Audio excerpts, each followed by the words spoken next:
देख देख, वो कैदी फिर भागने की कोशिश कर रहा है। यह बाज ही नहीं आता। कम से कम 10 बार पहले भी जेल से भागने की कोशिश करते पकड़ा जा चुका है। इसे तो मैं अभी बताता हूँ। इसका ये रोज का नाटक है। कहता है मेरे हिस्से का काम भी मेरे ये 2 चेले ही करेंगे। सही कहा, बैठे बैठे बहुत मोटा भी होता जा रहा है। उस रानू की वजह से मुझे ये दिन देखना पड़ रहा है। ये भी कोई खाना है? मैं रोज नया नया अच्छा अच्छा खाना खाता था, और कहा ये खाना सब उस रानू की वजह से। चीम टपाक डम डम, हम सबका मकसद एक ही है, जेल की जिंदगी से छुटकारा। और हम सबका दुश्मन भी एक ही है, जिसकी वजह से आज हम यहाँ हैं। तुम्हारा मतलब रानू ने भी तुम्हें? हाँ चीम टपाक डम डम, मैं ढोलकपुर के बाहर के जंगल की गुफा के पास एक पेड़ में रहता था। अपने जादू से मिट्टी के सिपाही बनाता था, जो ढोलकपुर जंगल से मुझे लूट का सामान ला दिया करते थे। चीम टपाक डम डम, मैं बहुत खुश था, आराम की जिंदगी थी।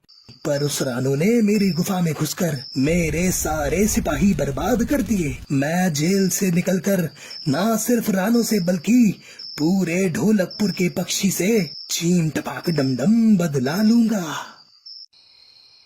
मैं तो समंदर का राजा था, दूर दूर तक मेरे नाम की चर्चा थी। जो भी जहाज समंदर में जाता हम उसे लूट लेते थे। पर छोटी छोटी चोरियों से मैं बोर हो चुका था। फिर हमने सोचा क्यों ना राजा को ही लूट लिया जाए। और फिर क्या हुआ? समंदर में तैरते हुए हम राजा के जहाज तक जा पहुँचे और हमने राजकुमारी पिंकी चिड़िया को पकड़ लिया। अच्छा वाह, फिर क्या हुआ? फिर हमने राजा से पिंकी को छुड़ाने के लिए बहुत सारा पैसा मांगा। ऐन वक्त पर उस रानू और उसके दोस्तों ने आकर बना बनाया काम बिगाड़ दिया और हम सब मालामाल होने की जगह पकड़े गए। मेरी भी कहानी कुछ ऐसी ही है। मैं तो जंगल में राजा की तरह रहता था। सोचा था राजकुमारी पिंकी चिड़िया को पकड़कर बदले में बहुत सारा सोना मांग लूंगा और बाकी की जिंदगी आराम से बिताऊं। पर ये सब छोटी रानो चिड़िया का काम है, जो मैं आज यहाँ जेल की चक्की पीस रहा हूँ। और रोज पकवान की जगह यह गंदा खाना खाना पड़ रहा है। तंदूरी चिकन का टेस्ट तो क्या, खुशबू भी याद नहीं रही। अगर हम सब मिलकर कोशिश करें तो जरूर कोई उपाय निकाल लेंगे इस जेल से चीम टपाक डम डम भागने का। कल स्वतंत्र दिवस है। कल सारे सिपाही छुट्टी पर होंगे। हम सब मिलकर कल जेल से भाग सकते हैं और जाते जाते क्यों ना शाही खजाने को भी लूटते चले। फिर बाकी की जिंदगी खूब मजे में कटेगी। वाह, आइडिया तो अच्छा है। उसमें बहुत चीम टपाक डम डम खतरा है। शाही खजाने पर बहुत पहरा होता है, फिर से पकड़े जा सकते हैं। मेरा मकसद सिर्फ जेल से निकलकर उस रानो और पूरे ढोलकपुर जंगल से चीम टपाक डम डम बदला लेना है। लेकिन कल सिपाही छुट्टी पर होंगे, पहरा कम होगा। अगर हम तुम्हारी मदद करेंगे तो तुम्हें भी हमारी मदद करनी होगी। पर इन दोनों कामों के लिए हमें किसी और की मदद की जरूरत पड़ेगी, जो हमें जेल के बाहर से मदद कर सके। ऐसा कोई हमें कहाँ मिलेगा? तभी जेल के बाहर एक दुष्ट जादूगरनी रानो चिड़िया का नाम सुनकर उन सब चोरों की बात सुन लेती है और अंदर आती है। मैं यहाँ से गुजर रही थी तो मैंने सुना कि कोई रानो चिड़िया से बदला लेने की बात कर रहा था। वो तो ठीक है, पर तुम पूरी तो नजर नहीं आ रही हो। बाकी की कहाँ हो? बिना मेरी जादू की छड़ी के मेरा जादू कमजोर होता जा रहा है। पर तुम्हारी चीम टपाक डम डम कहाँ गई? उस चालाक छोटी चिड़िया ने मेरे ही घर में घुसकर मेरी ही आंखों के सामने जला दी। तो क्या नई छड़ी नहीं मिल सकती चीम टपाक डम डम? नई छड़ी मिल सकती है, लेकिन उसने पुरानी छड़ी का जादू एक जादुई आग के सामने मंत्र पढ़कर सिर्फ वही डाल सकता है जिसने पुरानी छड़ी जलाई हो। मतलब रानो? हाँ, मुझे रानो को पकड़कर किसी भी तरह अपनी नई छड़ी बनानी है। चीम टपाक डम डम, उसमें हम तुम्हारी मदद कर सकते हैं। तुम अगर हमारी मदद करो जेल से निकलने और शाही खजाना लूटने में। हाँ, मैं तुम्हें इस जेल से निकाल सकती हूँ। तुम अब कल सुबह सूरज उगने से पहले जाग जाना। मैं अब चलती हूँ।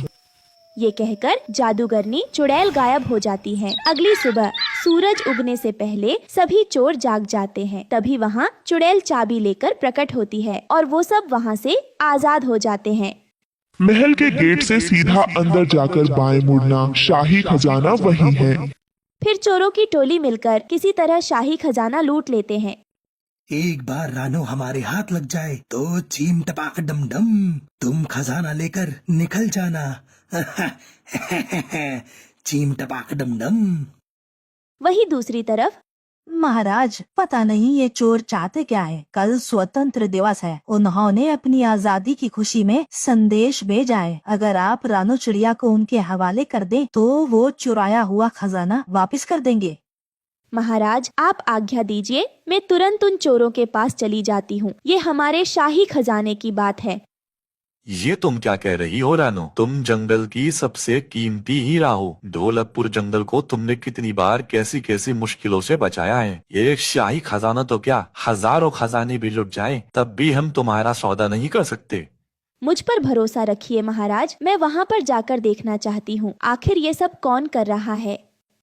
ठीक है रानो, तुम अपना ध्यान रखना।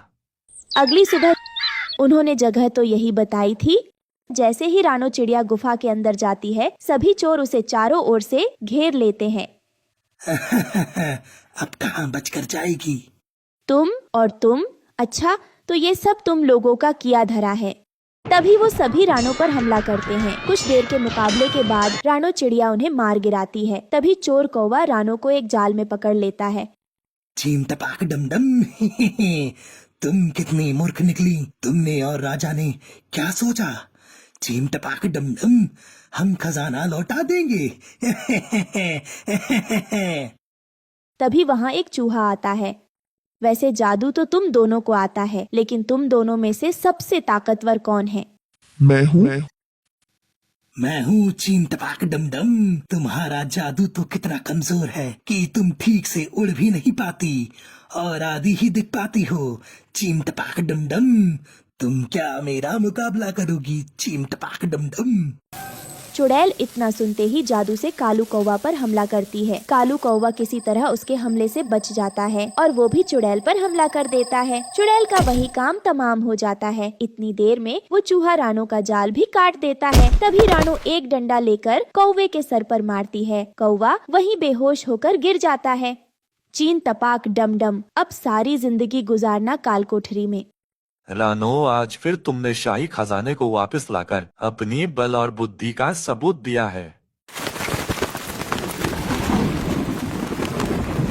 मम्मा, इस बारिश ने तो हमारा सारा घर तोड़ दिया। मम्मा, अब हम कहाँ रहेंगे? सुनहरी बेटा, चलो मैं तुम्हें तुम्हारी मौसी के घर छोड़ आती हूँ। जब घर बन जाएगा तब मैं तुम्हें वापस ले आऊंगी। तब तक तुम वहाँ रह लेना। अभी तुम बहुत छोटी हो और बारिश भी बहुत तेज हो रही है। ऐसी बारिश में अगर तुम भीगोगी तो तुम्हारी तबीयत खराब हो जाएगी। इसलिए तुम कुछ दिन अपनी मौसी के घर रह लेना। ये कहकर टुनटुनी चिड़िया अपनी बेटी को लेकर अपनी बहन के घर जाती है। पिंकी बहन, अरे ओ पिंकी बहन, दरवाजा खोलो, मैं आई हूँ टुनटुनी। वो कई बार ऐसे आवाज लगाती है लेकिन कोई भी दरवाजा नहीं खोलता। तभी टुनटुनी की नजर दरवाजे पे लगे ताले पर पड़ती है। तभी वहाँ हरिया तोता आता है। चिड़िया बहन, पिंकी चिड़िया तो यहाँ पर नहीं है। वो तो कई दिनों से कहीं बाहर चली गई है और पता नहीं वह कब वापस आएगी। ये कहकर वो हरिया तोता वहाँ से चला जाता है। टुनटुनी चिड़िया तो ये सुनकर बहुत परेशान हो जाती है। पिंकी बहन न जाने कहाँ चली गई है और पता नहीं वो कब आएंगी। अब मैं अपनी बेटी को लेकर कहाँ जाऊँ? एक तो ये बारिश है कि रुकने का नाम नहीं ले रही। मम्मा मम्मा, मुझे बहुत ठंड लग रही है। मम्मा, आप कहीं चलो ना। मेरी बच्ची, तो चिंता मत कर, चल हम यहीं किसी से मदद मांगते हैं। ये कहकर टुनटुनी चिड़िया कालू कौवे के घर के बाहर आती है। कौवे भाई, मैं दूसरे जंगल से आई हूँ और मैं अपनी बहन पिंकी चिड़िया के घर आई थी, लेकिन वो घर पर नहीं है और इस तेज बारिश की वजह से भीगकर मेरी बेटी को ठंड लग रही है। इसलिए आप मुझे बारिश के रुकने तक अपने घर में आश्रय दे दो। ये सुनकर कालू कौवा अपने घर के अंदर अपनी पत्नी सुंदरी कौवी के पास जाता है। पति जी, कौन आया है इतनी तेज बारिश में हमारे घर? सुंदरी, वो अपने पड़ोस में पिंकी चिड़िया है ना, उसकी कोई रिश्तेदार है, वो उसके घर आई थी, लेकिन पिंकी तो घर पर नहीं है, इसलिए वो बारिश रुकने तक हमारे घर पर रहने की बोल रही है। नहीं नहीं कालू जी, मैं नहीं दे सकती किसी को अपने घर में आसरा। उस चिड़िया से मना कर दो। लेकिन गौरी, उसके पास एक पोटली है, तुम एक बार जाकर उससे बात तो करो। क्या कहा कालू जी? उसके पास पोटली है? तुम रुको, मैं भी जाती हूँ। देखो चिड़िया, मैं अपने घर में किसी को फ्री में रहने नहीं देती। तुम अगर मेरे घर में रहोगी तो तुम्हें मुझे कुछ तो देना ही होगा। देखो कौवी, मेरी इस पोटली में अनाज है, आज इसमें से थोड़ा अनाज तुम ले लो, लेकिन मुझे अपने घर में आश्रय दे दो। ठीक है, तो फिर तुम दोनों घर के अंदर आ जाओ। फिर सुंदरी कौवी चिड़िया को एक घोंसला दे देती है और उससे कहती है, चिड़िया, तुम दोनों इस घोंसले में रहना और इस पोटली में से आधा अनाज मुझे किराए का दे दो। फिर टुनटुनी सुंदरी को उसमें से आधा अनाज दे देती है। सुंदरी कौवी वो अनाज लेकर अपने घोंसले में आ जाती है। वैसे कालू जी, कुछ भी कहो, आज तो मजा ही आ गया जो ये चिड़िया हमारे घर आ गई। हमें तो बैठे बैठे फ्री में अनाज भी मिल गया। फिर ऐसे बातें करके वो दोनों सो जाते हैं। दूसरी तरफ टुनटुनी चिड़िया को तो नींद ही नहीं आ रही थी, वो तो अपनी बेटी के पास बैठी हुई थी। सुंदरी कौवी तो बहुत चालाक है, बस जल्दी से बारिश रुक जाए, फिर सुबह होते ही मैं अपने घर चली जाऊंगी। फिर ऐसे सोचते हुए टुनटुनी चिड़िया सो जाती है और सुबह उठकर वो दरवाजे पर आकर बैठती है। हे भगवान, ये बारिश तो रुकने का नाम ही नहीं ले रही है, अब मैं अपने घर कैसे जाऊंगी? तभी सुंदरी कौवी वहाँ आ जाती है। देखो चिड़िया, बारिश तो आज भी हो रही है, अगर आज भी तुम्हें मेरे घर के अंदर रहना है तो वो बाकी का अनाज भी मुझे दे दो। लेकिन सुंदरी बहन, मैं आपको आधा अनाज तो पहले ही दे चुकी हूँ, अगर मैं ये अनाज भी आपको दे दूंगी तो हम दोनों माँ बेटी क्या खाएंगे? देखो चिड़िया, मुझे नहीं पता, अगर आज भी तुम्हें मेरे घर के अंदर रहना है तो बाकी का अनाज भी मुझे देना पड़ेगा, वरना भी मेरे घर से चली जाओ। सुंदरी बहन, इतनी तेज बारिश में अपनी बेटी को लेकर मैं कहाँ जाऊंगी? अब तो आपने हमारा सारा अनाज भी ले लिया, अब हम क्या खाएंगे? अरे तू तो मेरे पीछे पड़ गई है, या तो तू मुझे अनाज दे दे या मेरे घर से निकल जा। फिर टुनटुनी चिड़िया वो बाकी का बचा कुछ अनाज भी सुंदरी कौवी को दे देती है और भगवान से बारिश रुकने की प्रार्थना करने लगती है। हे भगवान, कैसे भी करके इस बारिश को बंद कर दो, हमें अपने घर जाना है। फिर ऐसे ही सुबह हो जाती है, वो फिर से दरवाजे पर आकर बैठती है, लेकिन बारिश तो रुकने का नाम ही नहीं ले रही थी। तभी सुंदरी कौवी वहाँ आती है। सुनो टुनटुनी चिड़िया, अब तो तुम्हारे पास मुझे देने के लिए कुछ भी नहीं है, तो तुम अपनी बेटी को लो, यहाँ से निकल जाओ। सुंदरी बहन, आपने हमारा सारा अनाज तो ले लिया, तो अब कृपया करके बारिश रुकने तक हमें अपने घर में रहने दो, हम इतनी तेज बारिश में कहाँ जाएंगे? सुनो चिड़िया, मेरा घर कोई धर्मशाला थोड़ी है, इसलिए तुम मेरी बला से कहीं भी जाओ। ये कहकर सुंदरी कौवी उन दोनों को घर से बाहर निकाल देती है। टुनटुनी चिड़िया अपनी बेटी के साथ बाहर बैठी बारिश में भीग रही थी। मेरी बच्ची, तुम परेशान मत हो, मैं कुछ न कुछ रास्ता जरूर निकाल लूंगी। फिर टुनटुनी अपनी बेटी को लेकर आगे बढ़ती है। तभी उसकी नजर एक घर पर पड़ती है और वो वहाँ आती है। वो वहाँ आकर आवाज देने वाली थी कि तभी उसकी नजर खिड़की पर पड़ती है। ये क्या? ये तो किसी चील का घर है, अगर मैं इसके घर में गई तो ये हमें खा जाएगा। चलो यहाँ से कहीं दूसरी तरफ चलते हैं। ये कहकर टुनटुनी चिड़िया अपनी बेटी सुनहरी को लेकर वहाँ से उड़ जाती है और एक खाली जगह पर जाकर बैठ जाती है। मेरी बेटी को तो बहुत तेज बुखार आ गया है, अब मैं अपनी बेटी को लेकर कहाँ जाऊँ? यहाँ तो कोई हमारी मदद भी नहीं कर रहा है। तभी वहाँ से बंटी कबूतर गुजरता है। वो चिड़िया को देखकर उसके पास आकर कहता है, चिड़िया, तुम ऐसी तेज बारिश में अपनी छोटी बेटी को लेकर यहाँ क्यों बैठी हो? अगर ऐसे बारिश में भीगोगी तो तुम दोनों को ठंड लग जाएगी। कबूतर भाई, मेरी बेटी को बहुत तेज बुखार है और यहाँ पर कोई भी पक्षी हमारी मदद नहीं कर रहा। कृपया करके आप हमारी मदद कर दो।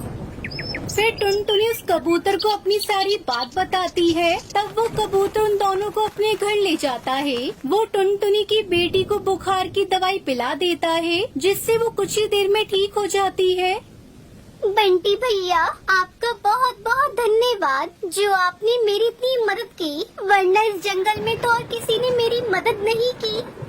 चिड़िया, इसमें धन्यवाद की कोई बात नहीं है। यह तो हमारा फर्ज होता है कि जो कोई भी मुसीबत में हो हम उसकी मदद करें। सुनो बंटी भैया, ये आपका घर किस चीज का बना है? ये ऐसे कांच का कैसे दिख रहा है?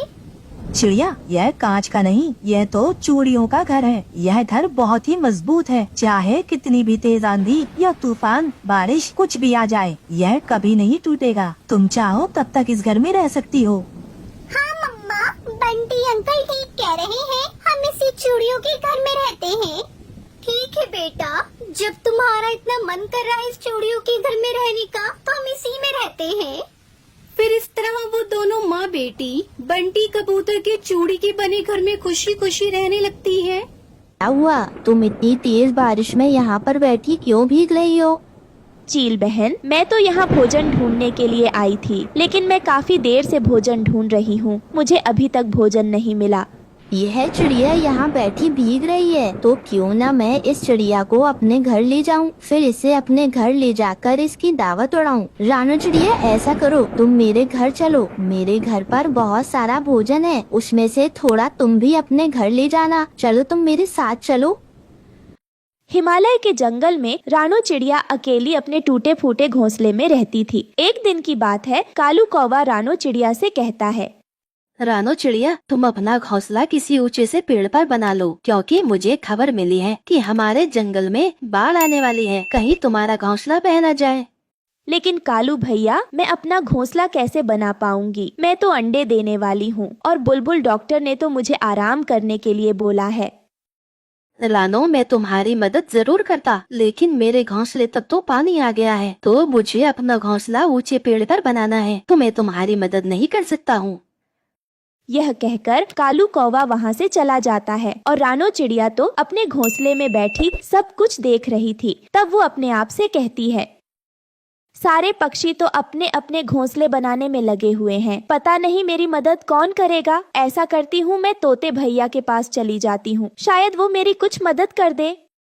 यह सोचकर रानो चिड़िया तोते के घर आती है और उसके पास आकर कहती है, तोते भैया, मैं अंडे देने वाली हूँ और मैं अपना घोंसला नहीं बना पाऊंगी, तो क्या आप मेरा घोंसला बना दोगे? तो आपकी बड़ी कृपा होगी। रानो, अभी तो मैं अपना घोंसला बना रहा हूँ। जब मेरा घोंसला बनकर तैयार हो जाएगा तो मैं तुम्हारा घोंसला बना दूंगा। तब तक तुम इंतजार कर लो, क्योंकि अभी तो मैं तुम्हारा घोंसला नहीं बना सकता हूँ। वैसे तोते भैया, तुम्हारा घोंसला बनने में कितना समय लगेगा? देखो रानो, मेरा घोंसला बनने में तो 3 से 4 दिन लग जाएंगे। जैसे ही मेरा घोंसला बन जाएगा, मैं तुम्हारा घोंसला बनाना शुरू कर दूंगा। यह कहकर तोता अपने घर के अंदर चला जाता है। तब रानो चिड़िया अपने आप से कहती है, नहीं नहीं, मैं 3 से 4 दिन नहीं रुक सकती, मुझे अब किसी और से मदद लेनी होगी। फिर रानो चिड़िया वहाँ से लाडो चिड़िया के घर जाती है और वहाँ आकर लाडो चिड़िया को सारी बात बताती है। रानो, इस हालत में मैं तुम्हारी मदद जरूर करती, लेकिन देखो ना, मेरी तबीयत थोड़ी ठीक नहीं है, इसलिए मैंने अपना घोंसला भी पूरा नहीं बनाया है, तो मैं तुम्हारी मदद कैसे करूंगी? लाडो, कोई बात नहीं, अगर तुम्हारी तबीयत ठीक नहीं है तो मैं किसी और के पास जाती हूँ।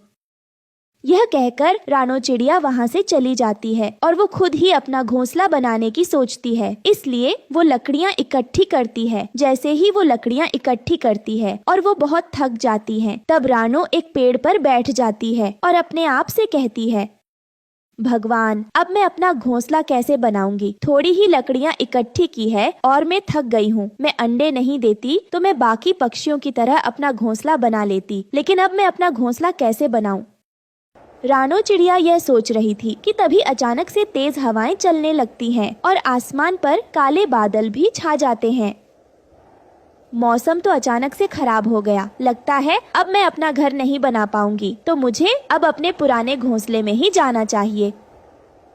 रानो चिड़िया जैसे ही उड़ती है तेज बारिश शुरू हो जाती है, लेकिन वो तो फिर भी उड़ती जाती है और अपने घोंसले में आकर रुकती है। तब वो घोंसले में आकर कहती है, चलो अच्छा हुआ कि मैं सही सलामत अपने घोंसले में आ गई, नहीं तो यह तेज तूफान और बारिश मेरी जान ही ले लेती।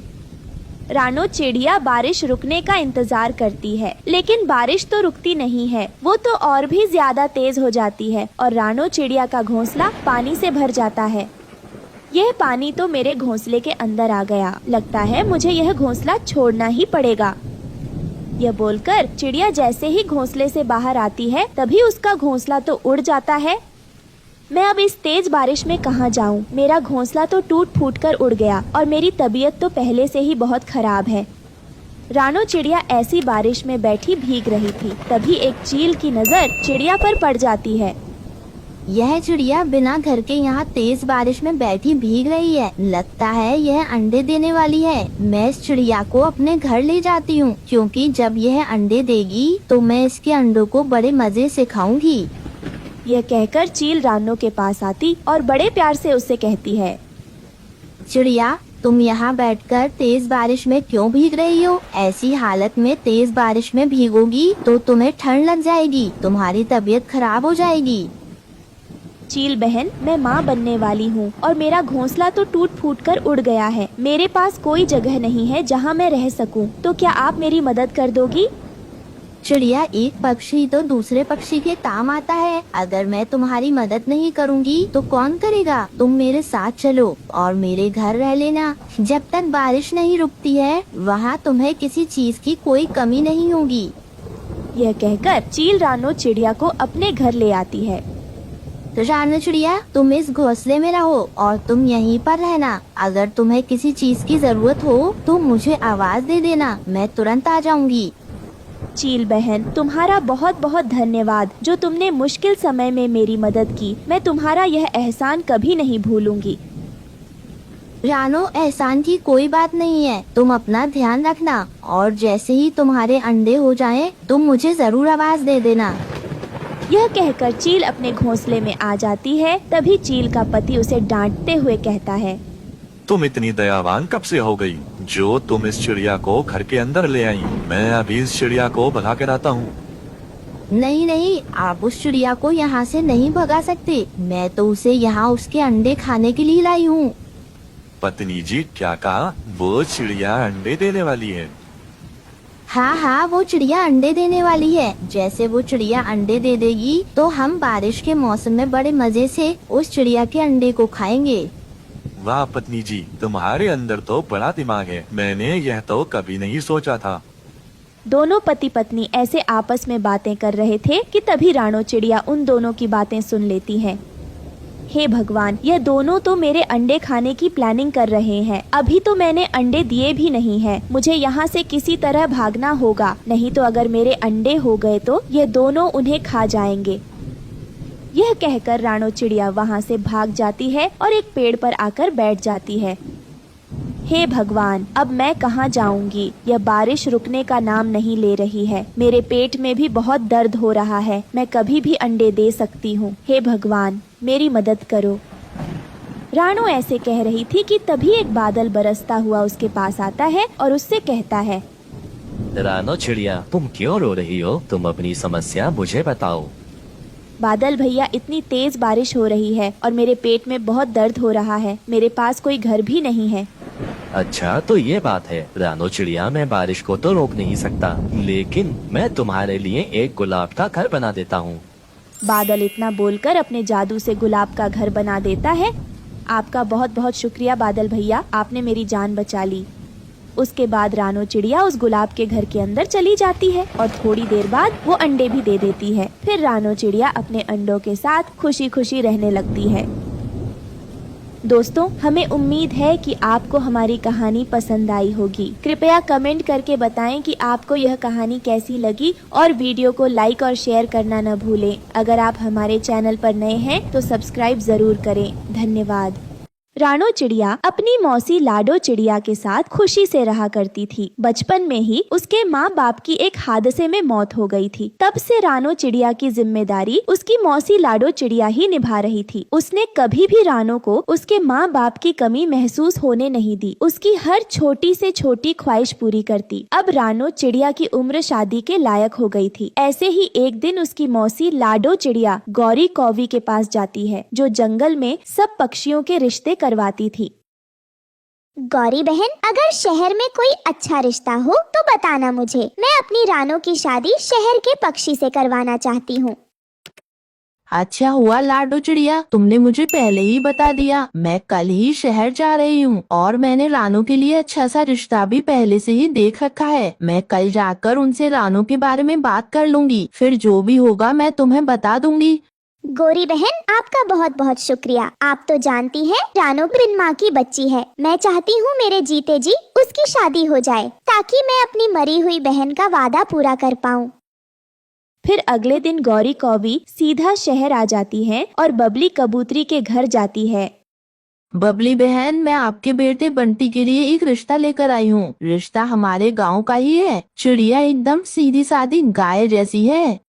गांव का नाम सुनते ही बबली कबूतरी गुस्से में कहती है, अरे ओ गौरी, पागल वागल हो गई है क्या? मैं अपने बेटे बंटी की शादी गांव की गवार चिड़िया से नहीं करूंगी। तुम भी कैसा रिश्ता बता रही हो? सोच लीजिए बबली बहन, रिश्ता बहुत ही अच्छा है। आपने कहा था ना, इसलिए मैं आपके पास ये रिश्ता लेकर आई थी। नहीं तो कोई बात नहीं, मैं यह रिश्ता दूसरे जगह लेकर जाती हूँ। अगर ऐसी बात है गौरी, तो मुझे दहेज में सोने का हार और बढ़िया सा दहेज चाहिए। अगर उस चिड़िया के परिवार को मंजूर है तो ये रिश्ता मुझे भी मंजूर है। उन दोनों की बातें बंटी कबूतर सुन लेता है। माँ, शहर में चिड़िया पक्षी कम हो गई हैं। क्या जो तुम मेरा रिश्ता गाँव की गवार चिड़िया से करवाना चाहती हो? मैं